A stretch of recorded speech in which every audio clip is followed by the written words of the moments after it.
Hello दोस्तों, स्वागत है आपका अपने यूट्यूब चैनल पर। आज हम स्टार्ट करेंगे HCF एलसीएम का पार्ट 4। ठीक है। जिन भी बच्चों ने वो वीडियोस नहीं देखी हैं तो उन सभी वीडियोस का लिंक आपको इस वीडियो के डिस्क्रिप्शन में मिल जाएगा।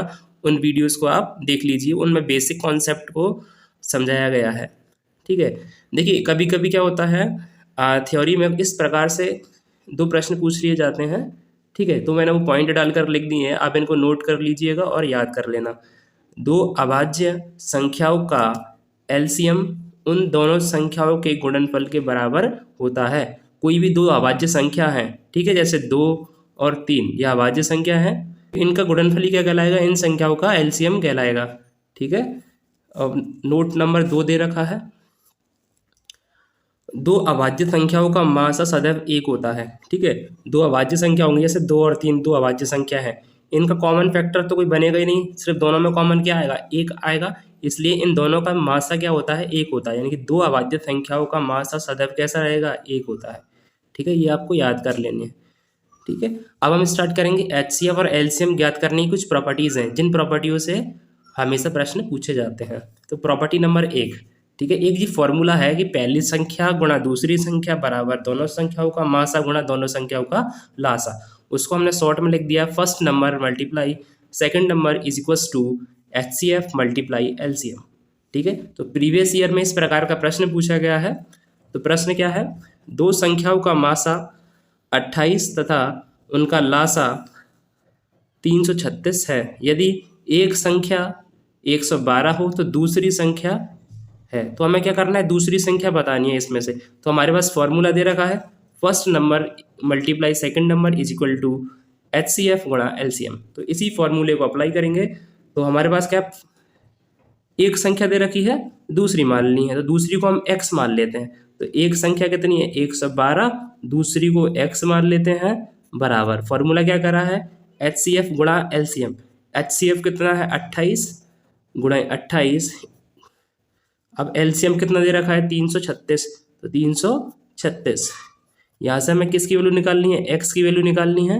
तो x को यहीं लिख देते हैं, बाकी 112 को हम नीचे ट्रांसफ़र कर देंगे। 336 बटे कितना आ जाएगा, ये 112 इसके नीचे आ जाएगा, क्रॉस मल्टीप्लाई वाली जो विधि होती है उससे। ठीक है, अब क्या करना है, ये संख्या देखिए 4 से कट जाएगी, ये भी संख्या 4 से कट जाएगी। ठीक है, तो 4 से काट दीजिए या फिर 2 से काट दीजिए। 4 दूनी 8, कितने बच जाएंगे, 8, 4 दूनी 8 हो जाएगा, तो बच जाएंगे 3, तो 32 हो जाएगा।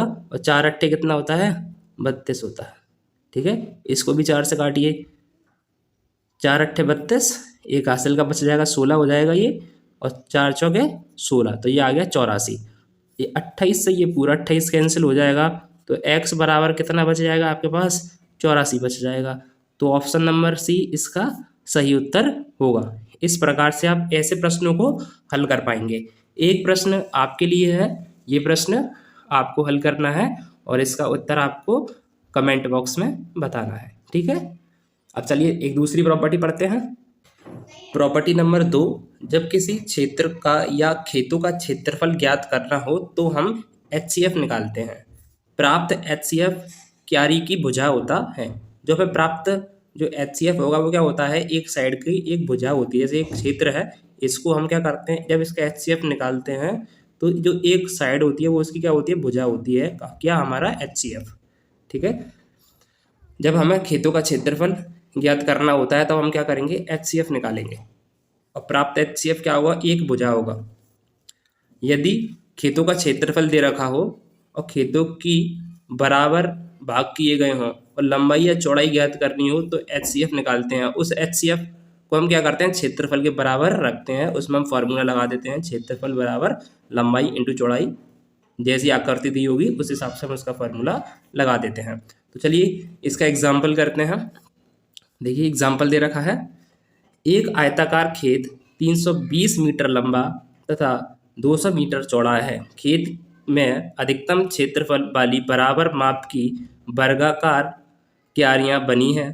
प्रत्येक क्यारी की भुजा ज्ञात कीजिए। जब क्यारी की भुजा ज्ञात करनी होती है तो हम क्या करते हैं, दोनों संख्याओं का HCF निकालते हैं।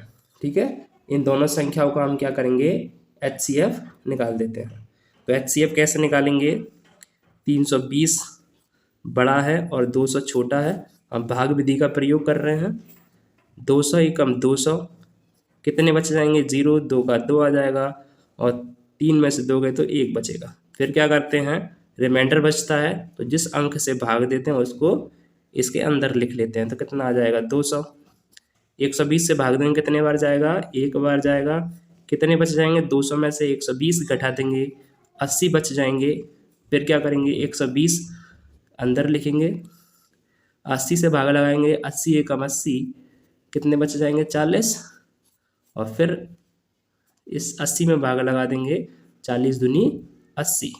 अब हमारा शेषफल क्या आ गया, 0 प्राप्त हो गया। जहाँ हमारा शेषफल 0 प्राप्त होता है वही हमारा HCF होता है। तो क्यारी की जो भुजा पूछी है, प्रत्येक क्यारी की भुजा, तो प्रत्येक क्यारी की भुजा कितनी हो जाएगी, 40 हो जाएगी। इस प्रकार से आप प्रश्न हल कर सकते हो। ठीक है, अब देखिए दूसरा इसका एग्जाम्पल। दूसरा एग्जाम्पल क्या दे रखा है, 3 आयताकार खेतों के क्षेत्रफल क्रमशः 200 वर्ग मीटर, 250 वर्ग मीटर तथा 300 वर्ग मीटर है। तीनों खेतों में बराबर क्षेत्रफल की क्यारियां बनाई गई हैं। प्रत्येक क्यारी की चौड़ाई 5 मीटर है, तो लंबाई ज्ञात कीजिए। ठीक है, तो इसमें भी हम क्या करेंगे, HCF निकालेंगे। ठीक है, संख्याओं का HCF निकालेंगे। तो HCF में भाग विधि से निकाल देता हूँ। ठीक है, तो पहले कोई भी 2 अंक ले लीजिए। तो मैं पहले 2 अंक ले लेता हूँ, 200 को बाहर ले लेते हैं और अंदर ले लेंगे 250 को। ठीक है, कितना आ जाएगा, 200 एकम 200, कितने बच जाएंगे, 50। और फिर 200 में भाग लगा देंगे। ठीक है, कितने बार चला जाएगा, 50 से कितने बार कट जाएगा, 4 बार। 50 चौके 200, तो शेषफल क्या बचा, 0 बचेगा। तो इसका HCF तो ये आ गया। ठीक है, अभी हमारे पास एक और संख्या दे रखी है, तो इस 50 का हम दूसरे संख्या से क्या कर लेंगे, भाग विधि से HCF निकालेंगे। तो 300 बचा है, 300 में भाग लगा दीजिए। 300 से कितने बार कट जाएगा, 6 बार कट जाएगा।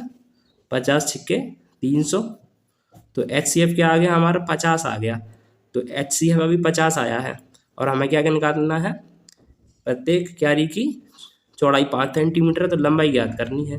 तो क्षेत्रफल का फॉर्मूला लगा दीजिए। तो क्षेत्रफल का फॉर्मूला क्या होता है, क्षेत्रफल बराबर लंबाई गुणा चौड़ाई, लंबाई गुणा चौड़ाई। अब जो हमें प्राप्त हुआ है वो क्या है, हमारा क्षेत्रफल। ठीक है, क्षेत्रफल क्या है हमारा, 50। तो यही हमारा क्या बन गया, क्षेत्रफल बन गया 50 बराबर, और जो लंबाई कितनी दे रखी है वो हमें ज्ञात करनी है। लंबाई को ज्ञात करना है और चौड़ाई कितनी दे रखी है, 5 दे रखी है। तो चौड़ाई को 5 लिख देते हैं। ठीक है, 5 से कितने बार कट जाएगा, 50, 5 दहे 50, तो लंबाई बराबर कितना आ जाएगा, 10 मीटर। तो लंबाई कितनी आ गई, 10 मीटर आ गई। तो इसका ऑप्शन नंबर ए इसका सही उत्तर हो जाएगा। ठीक है, नेक्स्ट क्लास में हम कुछ और प्रॉपर्टीज़ के बारे में पढ़ेंगे। आज जो 2 प्रॉपर्टी पढ़ी हैं, आप उन 2 प्रॉपर्टियों का प्रैक्टिस करें। ठीक है, तो आगे की क्लास भी आप कंटिन्यू करें, जिससे आपको कोई भी प्रॉब्लम हो वो आसानी से आपकी हल हो सके। चलिए मिलते हैं अगली क्लास में।